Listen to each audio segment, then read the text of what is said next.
अस्सलाम वालेकुम वरहमतुल्लाहि वबरकातुहू। एक छोटा बच्चा था जो हॉस्पिटल में अपनी बहन की ज़िंदगी के लिए दुआएं मांग रहा था। उसकी बहन को कुछ एक बीमारी हो गई थी जिसकी वजह से वो बहुत सीरियस कंडीशन में थी। डॉक्टरों ने बताया था कि उस छोटी सी बच्ची को ब्लड की अर्जेंटली ज़रूरत है।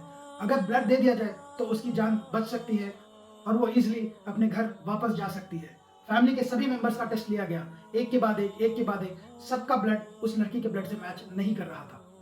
काफी देर सोचने और समझने के बाद इस छोटे से बच्चे का भी ब्लड सैंपल लिया गया और पता चला कि इस बच्चे का ब्लड सैंपल उसकी बहन से मैच करता है। ये छोटा सा बच्चा अपनी बहन को ब्लड दे सकता है।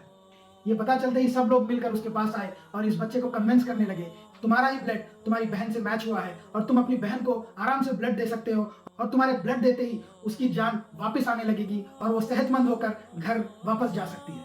ये सुनते ही बच्चा थोड़ा सा मायूस हो गया और नीचे सर कर कुछ सोचने लगा। इसका ये रवैया देखकर माँ बाप ने बोला, बेटा क्या हुआ, तुम अपनी बहन को ब्लड दोगे ना, उसकी जान बचाओगे ना? तो उस बच्चे ने अपने माँ बाप से बोला कि मैं कुछ देर के लिए बाहर घूमना चाहता हूँ, कुछ देर के लिए मैं बाहर जाकर वापस आना चाहता हूँ। तो माँ बाप ने उस बच्चे को इजाजत दे दी।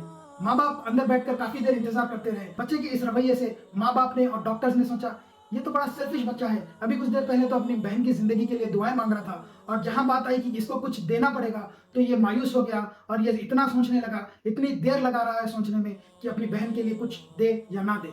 इतनी मोहब्बत अपनी बहन के लिए जो बच्चा कुछ देर पहले दिखा रहा था, जो दुआएं कर रहा था, उन दुआओं को और उस बच्चे के बिहेवियर को देखकर सबने सोचा कि वो बच्चा 1 मिनट भी नहीं लगाएगा, जैसे उससे पूछा जाएगा वो फौरन से राजी हो जाएगा अपनी बहन को ब्लड देने के लिए। खैर कुछ देर गुजरने के बाद वो बच्चा बाहर से अंदर आया और बोला कि हाँ अब मैं रेडी हूँ, अपनी बहन को मैं ब्लड दे दूंगा।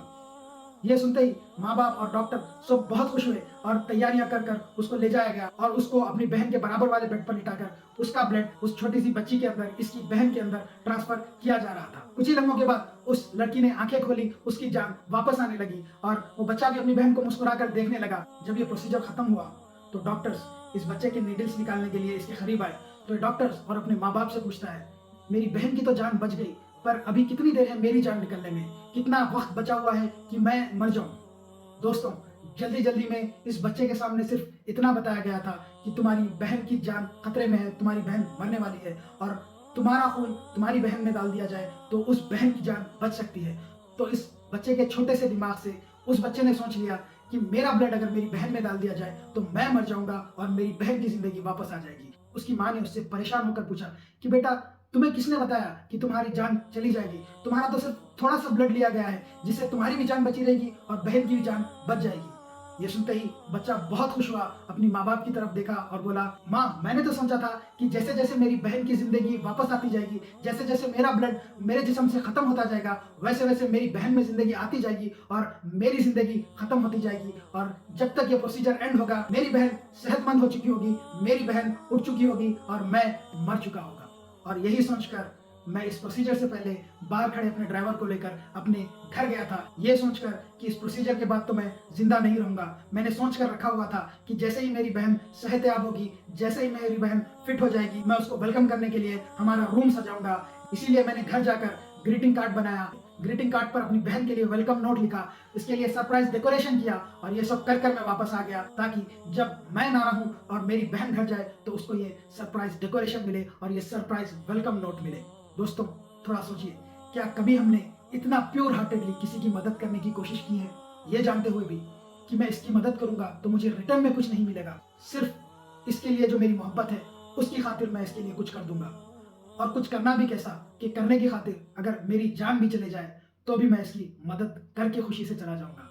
पर दोस्तों इस स्टोरी का मॉरल ये नहीं है, बल्कि इस स्टोरी का मॉरल ये है कि इस स्टोरी के माँ बाप और डॉक्टर्स की तरह कभी कभी हम लोगों को गलत जज करने लग जाते हैं। कभी कभी हम बड़ी जल्दी डिसीजन ले लेते हैं कि आगे वाला कंजूस है, आगे वाला कुछ आपको देना नहीं चाहता, शायद हो सकता है कि आगे वाला आपको कुछ ज्यादा देना चाह रहा है, उसके लिए उसको देने में टाइम लग रहा है। ये स्टोरी डेडिकेटेड है उन सारे बहन और भाइयों के लिए जो अपने बहन या भाई के लिए इसी तरह का कोई सरप्राइज डेकोरेशन करने में लगे हुए हैं। इसी तरह कोई बहन अपने भाई के लिए शायद छुप छुप कर दुआएं कर रही होगी, इसी तरह शायद कोई भाई अपनी बहनों के लिए कोई सरप्राइज गिफ्ट प्लान कर रहा होगा और इसी तरह शायद कोई भाई अपने भाई के लिए या कोई बहन अपनी बहन के लिए सरप्राइज गिफ्ट तैयार कर रही होगी। और ये मॉरल है, ये लेसन है उन भाई और बहनों के लिए जो बहुत जल्द अपने भाई या बहन से बदजन हो जाते हैं, जो बहुत जल्द उनको बुरा समझकर उनसे नाराज हो जाते हैं, आप लोग भी थोड़ा सब्र किया करें। सोचिए कि शायद आपका कोई भाई या शायद आपकी कोई बहन जिससे आपकी नाराजगी है, वो भी आपके लिए शायद कोई सरप्राइज डेकोरेशन या फिर कोई सरप्राइज वेलकम नोट बनाने में लगा हुआ है, और शायद वो आपसे इतनी मोहब्बत करता है या करती है कि वक्त आने पर आपकी जान बचाने की खातिर वो हंसते हंसते अपनी जान तक दे देगा या दे देगी। बिलाखिर 3 बातों की गुजारिश, इन बातों में कुछ बातें बुरी लगी हो तो माफ, और कुछ नसीहतें अच्छी लगी हो तो एहतियात, और अब्दुल कयूम को अपनी दुआ में याद हमेशा हमेशा रखिए। अस्सलाम वालेकुम व रहमतुल्लाहि व बरकातहू।